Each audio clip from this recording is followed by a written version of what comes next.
Thank you so much for having this presentation. I consider it a great honor.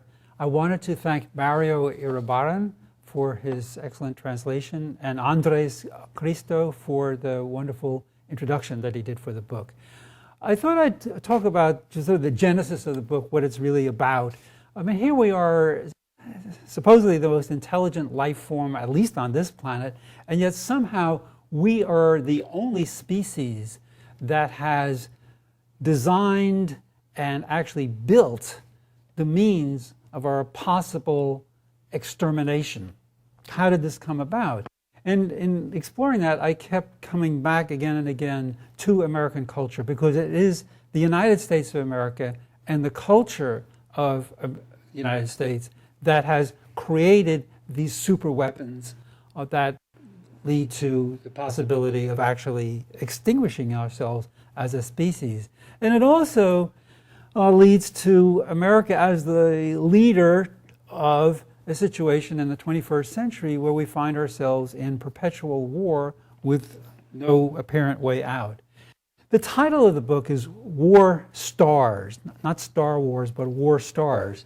It means a number of things. One, the ultimate weapon that we've created, thermonuclear bombs, fusion bombs, are actually small stars. They work just the way our sun works. So those are actual war stars that are deployed, ready to wipe us out if we make a mistake. It also, the title also refers to the stars of war in American culture. And I start off with Robert Fulton, who is really quite stellar in his role as a star, because Fulton in the 18th century decided that he could invent a super weapon that would have only defensive uses and would eliminate the greatest threat to world peace, which was the British men of war. And that once he built this super weapon and deployed it, it would lead to perpetual peace and prosperity for the entire planet. What the weapon was the submarine, and he did. He designed it and he built it, and it was out there deployed in combat. It didn't actually sink any ships, the first ones. So here is the first American conception of the ultimate weapon, the super weapon that would bring about global peace. And we look at the evolution of that weapon, and we get all the way to the present, the 21st century, where the submarine is now in the form of Trident-class submarines, which carry those war stars, those thermonuclear weapons. In fact, the Trident-class submarine carries 192 thermonuclear weapons, each one more than 8 times more powerful than the atomic bomb that incinerated Hiroshima or Nagasaki. We'll jump forward a century to the late 19th century, the 1880s, 90s, when a form of literature which had emerged first in England and the continent, that is future war fiction, took a special American turn. The American fictions of future wars saw the United States being invaded, and then saw the United States, usually a lone genius, creating an ultimate superweapon, sometimes actually atomic in form, which brings about global U.S. dominance, U.S. rule, and because the United States, being so enlightened, now rules the world, global peace coming about through superweapons.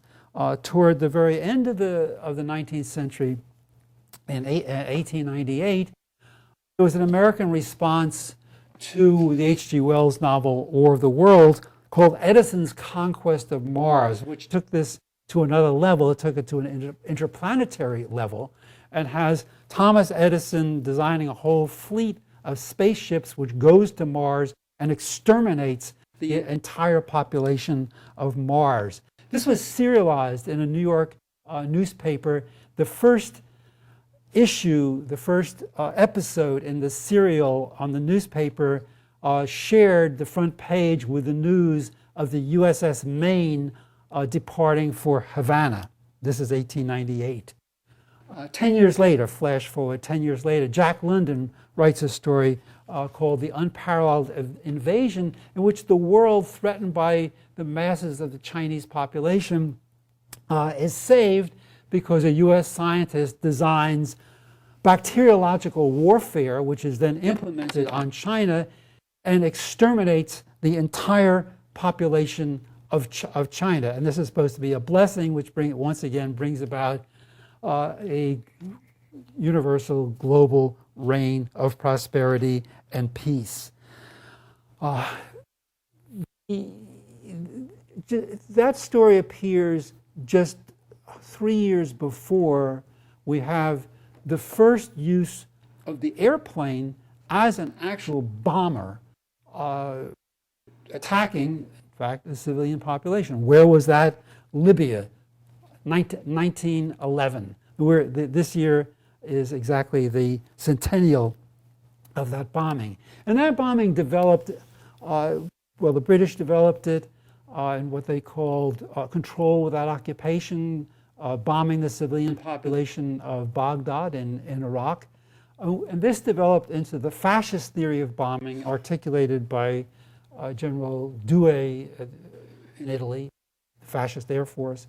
In the United States, the main disciple of this fascist theory of bombing was Billy Mitchell, who really pushed toward creation of a strategic bomber and a strategic air force, which took a role in World War II, which has led to a planet that we now occupy with dire consequences. In the middle of World War II, here's another star, another war star, Walt Disney. Disney creates an animated film called Victory Through Air Power. And think of this now in terms of that planetary genocide imagined in Edison's Conquest of Mars, or Jack London's The Unparalleled Invasion, the extermination of the entire Chinese people. The Walt Disney picture, this is 1943, shows a vast armada of U.S. strategic bombers blackening the sky, turning into an eagle. They transform into an eagle and entirely destroy the people and the island of Japan, wiping out the Japanese population entirely. This is the cultural groundwork for Hiroshima and Nagasaki. And as I develop it at great length in the book, Harry Truman had read these 19th century visions of the ultimate superweapon, which bring about U.S. global domination and peace. And this profoundly influenced his decision to drop those atomic bombs on Hiroshima and Nagasaki. In the post-World War II world, this theory now takes another form as the United States develops a strategic bombing force, tests new weapons, develops from the atomic bomb to the hydrogen bomb, the thermonuclear bomb. There's this wonderful picture of B-29. This is a 1946 picture, up an atom, with Rita Hayworth in her role as Gilda, right next to the name of the plane, which is Up an Atom. Another war star of war, Jimmy Stewart in the 1955 movie Strategic Air Command. Stewart, when he sees the first B-47, the pure jet bomber, which this icon of the late 20th century and early 21st century, Jimmy Stewart looks at the B-47 and says, "She's the most beautiful thing I've ever seen in my life." There was, this alienation of the erotic, of sex and love into the technology of war and death is a major feature of this culture. Ronald Reagan, another star of war, creating the basis for the switch in the title, Star Wars. And then finally, here we are in the 21st century, which is conceptualized in the neocon document under George W. Bush, the project for a new American century, which looks like almost a replay of these late 19th century fantasies of American global hegemony, superweapons, achieving through that global rule by the United States a peaceful world.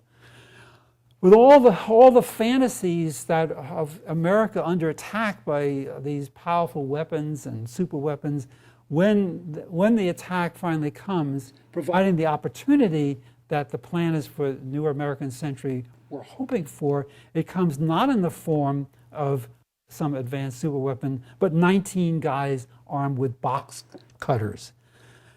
Immediately after 9/11, the culture takes another turn as we now plunge into the so-called war on terror, a bizarre concept.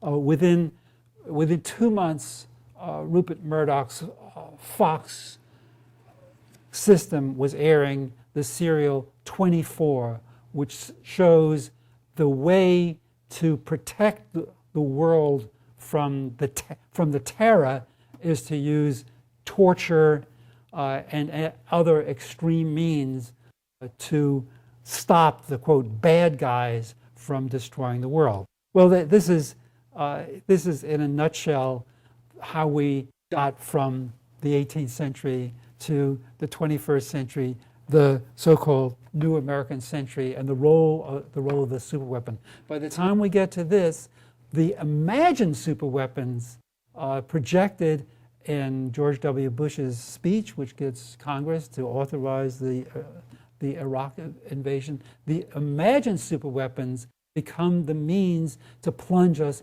into this state of perpetual war. Thank you.